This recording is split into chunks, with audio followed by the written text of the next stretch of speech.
Hi friends, welcome to Sri creations. ఈరోజు వీడియోలో లెహెంగాకి ఇన్విజిబుల్ జిప్ ఎలా అటాచ్ చేసుకోవాలనేది చూద్దాం. లెహెంగాకి నేను 1.5 ఇంచ్ ఖర్చు ఎక్స్ట్రా పెట్టానండి. ఆ ఖర్చుని ఫస్ట్ మనం మార్క్ చేసుకోవాలి ఇన్విజిబుల్ జిప్కి. ఇక్కడ ఓన్లీ ఇన్విజిబుల్ జిప్ ప్రాసెస్ మాత్రమే చూపిస్తున్నాను. ఇక్కడ చూడండి, ఓపెన్ సైడ్ నుంచి 1.5 ఇంచ్ మార్క్ చేసుకున్నాను. అలాగే పైన నుంచి జిప్ లెంత్ మనం 7 ఇంచెస్ వేస్తాం పెద్దవాళ్ళకి. సో 7 ఇంచెస్కి మార్క్ చేశాను. అలాగే రెండు వైపులా మార్క్ చేసుకోవాలి. నేను బ్యాక్ కూడా ఎందుకు మార్క్ చేశానంటే, నేను ఇక్కడ ఖర్చు ఉంది కాబట్టి నేను ఫోల్డ్ చేసి స్టిచ్ వేసుకుంటాను అనమాట జిప్ సైడ్. అది కాక ఫ్రంట్ సైడ్ మార్కింగ్ మీకు కనిపించడం లేదు, సో క్లియర్గా కనపడాలని నేను లైనింగ్ మీద కూడా మార్క్ చేశాను.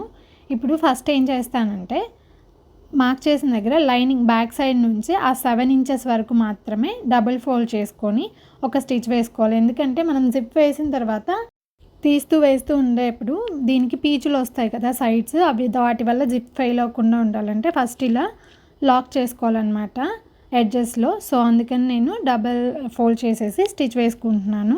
రెండు సైడ్లు మనం 7 ఇంచెస్ వరకు మార్క్ చేసాం కదా, అంతవరకు మాత్రమే వేయాలి. ఎందుకంటే రిమైనింగ్ అంతా లైనింగ్ వేరుగా అలాగే మెయిన్ ఫ్యాబ్రిక్ వేరుగా స్టిచ్ చేస్తామండి. సో ఈ విధంగా రెండు వైపులా సైడ్స్ లాక్ చేసుకున్న తర్వాత ఇప్పుడు ఇన్విజిబుల్ జిప్ ఎలా వేయాలనేది చూద్దాం. ఫస్ట్ ఆల్రెడీ ఇందాక 1.5 ఇంచ్కి కింద 7 ఇంచెస్కి మార్క్ చేశాం కదా, ఆ మార్కింగ్ని నేను థిక్ చేసి చూపిస్తాను. అంటే ఇప్పుడు 1.5 ఇంచ్ రాదండి, ఎందుకంటే మనం సైడ్ ఆ ఫోల్డింగ్ వేసింది కూడా ఆ ఎక్స్ట్రా మార్జిన్లోనే వెళ్ళిపోయిందనమాట. సో రిమైనింగ్ మనకి ఇంతే ఉంటుంది. సో ఎనఫ్ అనమాట మనకి ఆ ఇన్విజిబుల్ జిప్ వేసుకోవడానికి ఆ లెంత్ సరిపోతుంది. సో ఇప్పుడు ఎలా వేసుకోవాలనేది చూద్దాం. బిగినర్స్ అయితే కనుక చిన్న చిన్న టిప్స్ ఉంటాయి, అవి చాలా ఈజీగా అనిపిస్తాయి తర్వాత మనకి. సో మిస్ అవ్వకుండా ఫార్వర్డ్ చేసుకోకుండా చూడండి. ఇప్పుడు ఇన్విజిబుల్ జిప్ ఇటువైపు ఉంటుంది ఇన్విజిబుల్, అండ్ ఇది బ్యాక్ సైడ్ అనమాట. సో ఇప్పుడు మనం స్టిచ్ వేసేప్పుడు బ్యాక్ సైడే వేస్తాం. అండ్ ఇప్పుడు ఆల్రెడీ మనం జిప్ లెంత్ 7 ఇంచెస్ మార్క్ చేసుకున్నాం కదా, సో అందుకని జిప్ మీద కూడా మనం 7 ఇంచెస్కి మార్క్ చేసుకోవాలి. ఇక్కడ చూపిస్తున్నాను చూడండి, ఇక్కడ పైన ఎక్స్ట్రా ఉంది ఫ్యాబ్రిక్ జిప్ దగ్గర, దాన్ని వదిలేసి ఎక్కడైతే జిప్ ఉందో అక్కడ నుంచి మాత్రమే నేను 7 ఇంచెస్కి మార్క్ చేశాను, గమనించండి. సో ఈ విధంగా జిప్ మీద కూడా మార్క్ చేసుకుంటే మనకు స్టిచ్ చేసేప్పుడు ఈజీగా ఉంటుందన్నమాట.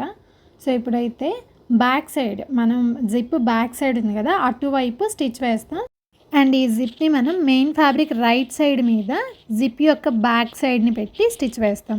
అండ్ అలాగే జిప్కి ఎక్స్ట్రా మార్జిన్ ఉంది కదా, అది మెయిన్ ఫ్యాబ్రిక్ మార్జిన్ ఎటువైపు అయితే ఉందో అటువైపు పెట్టుకోవాలి. ఇది ఈజీ టిప్ అనమాట. ఈ ఒక్కటి గుర్తుపెట్టుకుంటే బిగినర్స్ కూడా ఈజీగా స్టిచ్ చేస్తారండి ఇది.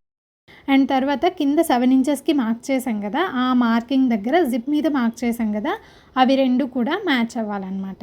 సో ఈ విధంగా కరెక్ట్గా అడ్జస్ట్ చేసుకొని తర్వాత జిప్ ఎగ్జాక్ట్గా కాకుండా జస్ట్ నార్మల్గా ఒక స్టిచ్ వేసుకోండి కదలకుండా. ఫస్ట్ ఈ విధంగా రఫ్ స్టిచ్ వేసుకుంటే ఈజీగా ఉంటుందన్నమాట. అలాగే మన మార్కింగ్స్ కూడా ఎగ్జాక్ట్గా మ్యాచ్ అయ్యేలాగా వేసుకోవాలి కదా, ఒకవేళ వేయకపోయినా మళ్ళీ తీసేసి మళ్ళీ వేసుకోవచ్చు. సో బిగినర్స్ కోసం స్పెషల్గా చెప్తున్నాను.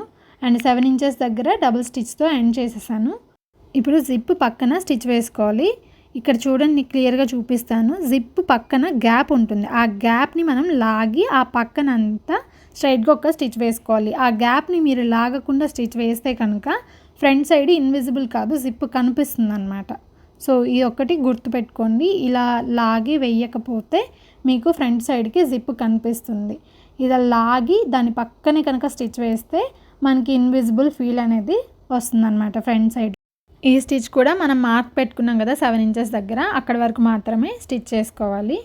ఒక సైడ్ వేసినప్పుడు ఇలా ఉంటుందండి, క్లియర్గా కనిపిస్తుంది కదా. ఇప్పుడు ఒకసారి జిప్ వేసి చూపిస్తాను.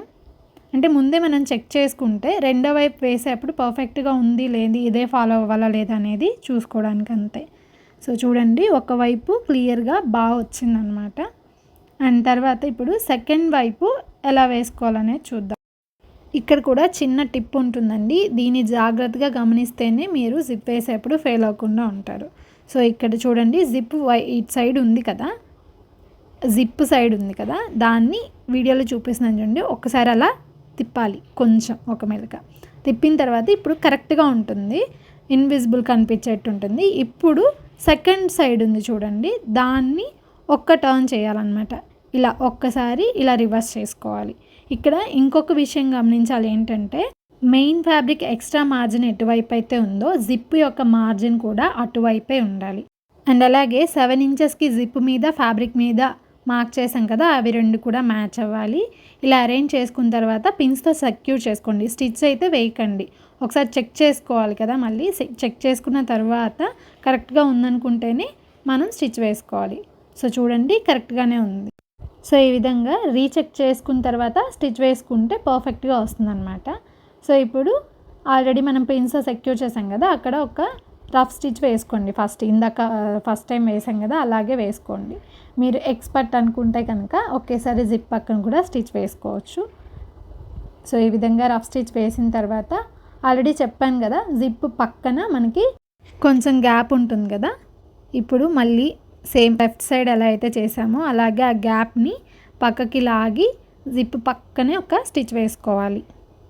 ఒకవేళ మీరు జిప్ వేసిన తర్వాత ఫ్రంట్ ఓపెన్ చేసినప్పుడు లైట్గా ఏమైనా కనిపిస్తుంటే ప్రాబ్లం ఇక్కడ వస్తుందన్నమాట. ఇక్కడ మనం కరెక్ట్గా స్టిచ్ వేయకపోతేనే ఫ్రంట్ సైడ్ మనకి కనిపిస్తూ ఉంటుంది జిప్. సో ఈ విధంగా స్టిచ్ వేసేసాను. ఇప్పుడు జిప్ని క్లోజ్ చేస్తున్నాను.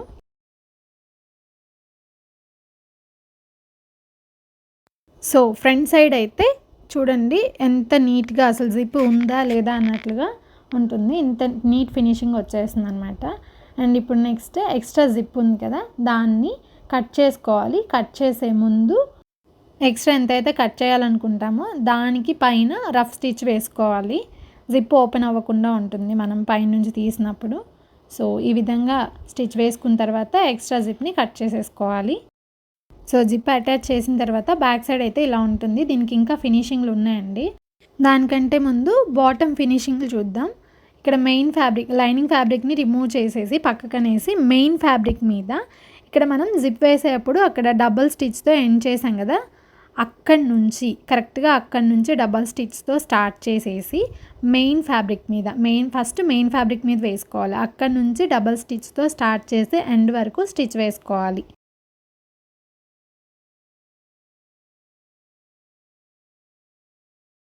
ఈ విధంగా స్టిచ్ వేసుకున్న తర్వాత సైడ్స్, మెయిన్ ఫ్యాబ్రిక్ సైడ్స్ ఉంది కదా, అక్కడ పీచులు రాకుండా ఉండడానికి ఓవర్లాక్ ఉంటే మీరు ఓవర్లాక్ వేసుకోండి. బట్ నేను ఇక్కడ డబుల్ ఫోల్డ్ వేసి స్టిచ్ చేసుకుంటాను. ఈ ఫినిషింగ్ ఎలా చేస్తాను అనేది ఎవరికైనా యూజ్ అవుతుంది అనుకుంటే చూడండి. సో ఇక్కడ నేను ఆల్రెడీ బెల్ట్ జాయిన్ చేశాను కాబట్టి రెండు వైపులా ఉంటే చాలా మందం వస్తుందని చెప్పి ఒకటి కట్ చేశాను, ఒకవైపు కట్ చేశాను. కట్ చేసిన తర్వాత ఈ విధంగా బెల్ట్ వరకు మాత్రమే ఫస్ట్ డబుల్ ఫోల్డ్ చేసుకొని కింద ఫ్యాబ్రిక్ ఒక సైడ్ తీసేయాలి, ఒకవైపు మాత్రమే ఉంచుకోవాలి, లేదంటే చాలా మందంగా వస్తుంది. యాక్చువల్గా బెల్ట్ లాస్ట్లో వేస్తే ఫినిషింగ్ చాలా బాగుంటుంది, బట్ బరువు అయిపోద్దని నేను ముందే వేసేసుకున్నాను. సో ఈ విధంగా బెల్ట్ వరకు డబుల్ స్టిచ్తో స్టార్ట్ చేసి ఎండ్ చేయాలి. సో ఫ్రంట్ వైపు చూడండి, ఫినిషింగ్ ఇలా వస్తుంది, నీట్గా ఉంటుంది ఇలాగైనా. తర్వాత రిమైనింగ్ ఫ్యాబ్రిక్ అంతా కూడా డబుల్ ఫోల్డ్ వేసుకొని స్టిచ్ వేసేసుకోవాలి. ఓవర్లాక్ కంటే కూడా ఈ ఫినిషింగ్ ఇంకా బాగుంటుంది. ఎలాగో మనకి ఓవర్లాక్ మిషన్స్ ఇంట్లో అయితే అవైలబుల్ ఉండవు కాబట్టి ఇది బెస్ట్ అనమాట. సో ఈ విధంగా మెయిన్ ఫ్యాబ్రిక్ ఫినిషింగ్ అయిపోయిన తర్వాత ఇలా ఉంటుంది. ఇప్పుడు లైనింగ్ ఫ్యాబ్రిక్ని, మెయిన్ ఫ్యాబ్రిక్ కొంచెం వరకు మాత్రమే టచ్ అవుతుంది. మనం జిప్ స్టిచ్ ఎండ్ చేసాం కదా, సేమ్ మెయిన్ ఫ్యాబ్రిక్ ఎక్కడి నుంచి అయితే స్టార్ట్ చేసామో అక్కడి నుంచే డబల్ స్టిచ్తో స్టార్ట్ చేసి కొంచెం వరకు మెయిన్ ఫ్యాబ్రిక్ని ఉంచాలి. ఇక్కడ చూపిస్తున్నాను చూడండి, ఆ కొంత దూరం దాటాక ఓన్లీ లైనింగ్ మీద మాత్రమే స్టిచ్ వేసుకుంటూ వెళ్ళాలి. ఇప్పుడు ఇక్కడ మెయిన్ ఫ్యాబ్రిక్ విడిగా, లైనింగ్ ఫ్యాబ్రిక్ విడిగా ఉంటుంది. సో ఈ విధంగా లైనింగ్ని కూడా మనం జాయిన్ చేసేసుకోవాలి. లైనింగ్కి మళ్ళీ ఫినిషింగ్ అంటే ఏముండదండి, ఎందుకంటే ఆల్రెడీ మనకి అటువైపు ఎడ్జెసే వస్తాయి. సో ఈ ఫినిషింగ్లో అయిపోయిన తర్వాత ఫ్రంట్ వైపు అయితే ఇలా ఉంటుంది అన్నమాట, నీట్గా ఉంటుంది. జాయినింగ్ అంటూ మనకేం కనిపించదు. అండ్ ఇప్పుడు బ్యాక్ సైడ్ ఈ జిప్ మనకి స్కిన్కి టచ్ అవుతుంది, అలా టచ్ అవ్వకుండా ఉండడానికి ఈ విధంగా ఒక బెల్ట్లా వేస్తాం అనమాట. అది ఎలాగో చూద్దాం. ఈ బెల్ట్ కోసం నేను 4 ఇంచెస్ విడ్త్తో ఫ్యాబ్రిక్ని కట్ చేసుకున్నాను. లెంత్ వచ్చేసరికి మనం జిప్ లెంత్ కంటే 2 ఇంచెస్ ఎక్స్ట్రా తీసుకుంటే సరిపోతుంది. జిప్ లెంత్ 7 కాబట్టి ఇక్కడ నేను 9 ఇంచెస్ తీసుకున్నాను. Width 4 inches, length 9 inches. ఇప్పుడు పైన ఒకవైపు లాక్ వేస్తూ స్టిచ్ వేసుకోవాలి అండ్ రెండో వైపు స్ట్రైట్గా వేసుకోవాలి. ఎల్ షేప్లో ఈ విధంగా స్టిచ్ వేసుకొని దీన్ని రివర్స్ చేసుకోవాలి.